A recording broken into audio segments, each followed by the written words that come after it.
Greetings, fellow action figure connoisseurs, and welcome to another episode of Digital Caveman Presents Star Wars Wednesday. I, as always, am your host, the Digital Caveman, and today I will be presenting you with the Jack-specific Star Wars Micro Galaxy Squadron Republic LAAT, or the Republic Gunship. Let's get into it!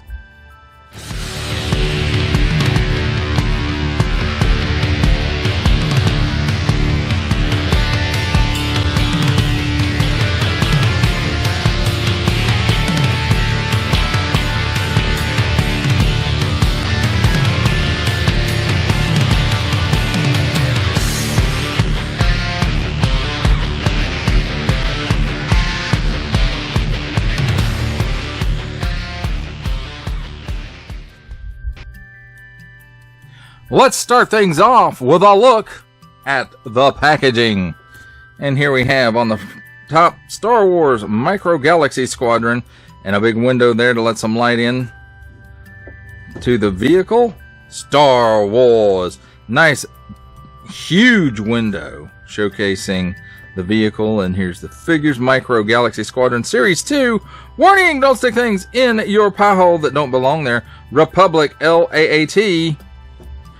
On the bottom, don't give it to babies, symbols I'm not going to learn, warnings, problems, jazzwares, and a barcode. Disney! On this side, Star Wars, and it shows some features of the vehicle, Star Wars Micro Galaxy Squadron. There's some Arabesh, and where that window wraps around from the front to the side here, showcasing some of the back of the vehicle. On the other side, Star Wars, and very nice artwork of the LAAT, Disney print, and that nice chrome that goes all the way around. It's number 0043. Then here on the back, you got the blueprint that you can clip and connect Star Wars. And then it's showing some features of the vehicle. There's a holographic image of it there. It's not really holographic, but you know. And then it shows again some other features of it. Republic LAAT Starship class. And then here's the cross sale of Light Armor class. Series 2. It looks like battle damaged TIE Fighter. Yoda's Starfighter. Then in the Starfighter class, it looks like a Mandalorian ship, probably Bo-Katan's, a Trade Federation tank, Rebel Snowspeeder, and then in Starship class, it looks like the Jango Fett paint job for the Slave One or Boba Fett Starship, so I guess it would be Jango Fett Starship at that point. And I cannot remember the name of this, but it's the Bad Batch's shuttle. Disney print, StarWars.com, Lucasfilm, Star Wars Micro Galaxy Squadron. That, my friends, is a look at the packaging. Let's take a look at the figures and the vehicle. And here we have handy dandy tweezers. We'll take a look at the figures first, and I'll only go over articulation on one of them because they are both exactly the same. And here we have one Phase 1 Trooper with very minimal paint apps just for the visor and nose piece and the hands. And that's pretty much it. And this guy's pretty basic as well, but he does have two more paint apps. His include the visor, the hands, plus the hoses on either side, and the yellow crest on the top that denotes him as a pilot. And it does go around to the back as well. On the back of the knees, let's see, that the other one has on the back of the knees as well. And as far as articulation for them both go, the arms are connected at the shoulders, I'm assuming through a rod that runs through when the figures are put together, and they rotate 360 degrees. At the waist there is one piece that runs through to each leg, so they also move in unison They can go back just slightly, but not really. And then you can bend the legs up into a sitting position. Now let's take a look at the gunship itself. One of my favorite vehicles from the prequels, and actually one of my favorite 3 3/4 vehicles of all time out of the Attack of the Clones, Clone Wars, and Revenge of the Sith lines that Hasbro did. Now, unfortunately, you know, you had to buy additional sets to complete this look for the gunships with the ball turrets on the side there. And I only ended up completing one set. And of course, I do believe this is the Attack of the Clones colors, based on the fact that it comes with Phase 1 Trooper and Pilot. And you can see it does have a little bit of a wash on there to kind of dirty it up just a bit, make it look like it was used. And that runs throughout the vehicle, even on the bottom. And you can see detail on the bottom here. We've got some missiles, we've got these guns, and they do rotate as well on both sides, and then this side as well, the missiles and the turret. Does have this gun turret as well, which does rotates on a ball joint, so it rotates around as well. In the back here, we do have a ramp, and you can load a speeder bike onto it, because they're supposed to carry a bike, one scout bike with them, I guess. But I've also seen in the Clone Wars they had where the AT-RTs also would come out of the ramp. Another thing this one has is the back of the sides, the doors here. They do open. They're not the easiest to do at this scale, but they do open like that, and that's on both sides. And you can see there's room for 4 troopers on the inside here, and you can see there's the hinge that the doors run on. You can see that on both sides.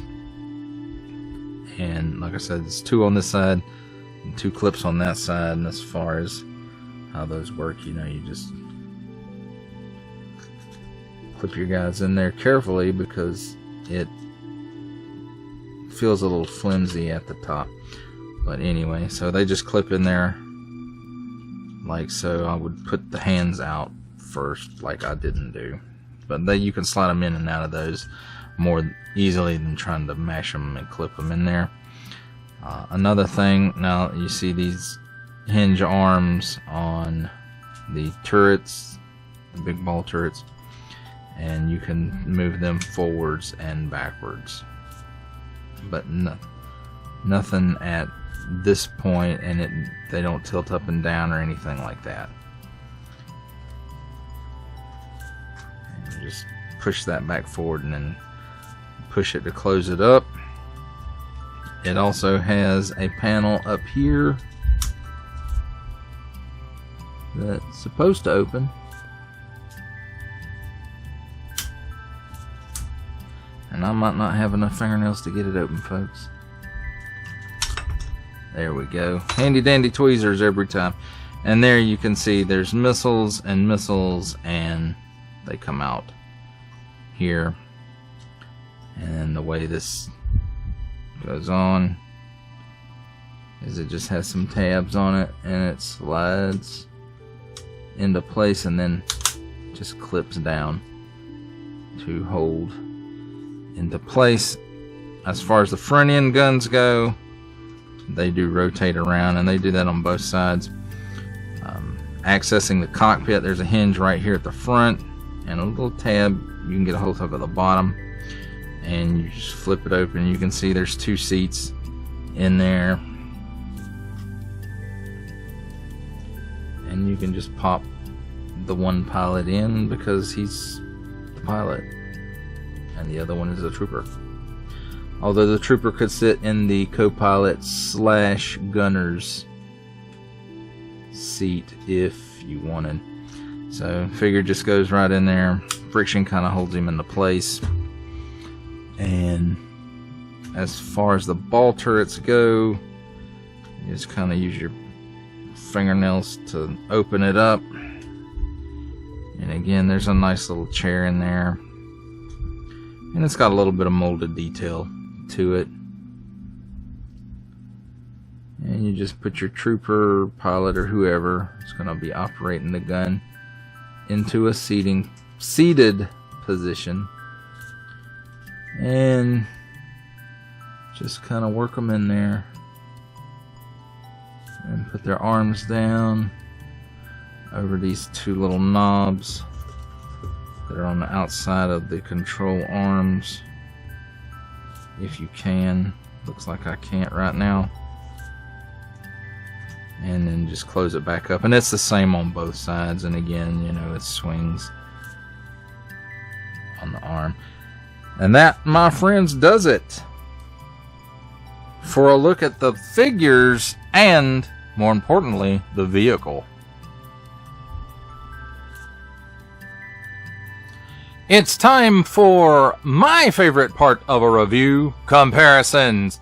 And here's the Republic's LAAT troop transport with the Micro Galaxy Squadron Obi-Wan Kenobi's Jedi Starfighter from the Clone Wars series, the 3D series, and Yoda's Jedi Starfighter Micro Galaxy Squadron from the Clone Wars as well.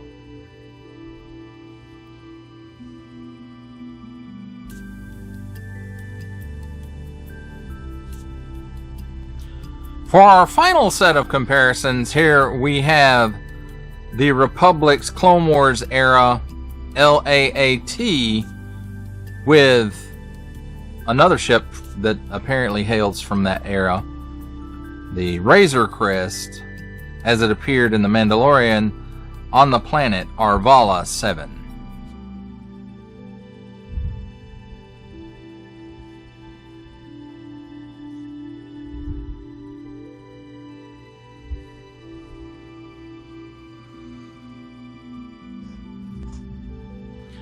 For final thoughts on the Star Wars Micro Galaxy Squadron LAAT clone gunship, I have to say this vehicle, the vehicle itself, is one of my all-time favorite Star Wars vehicles.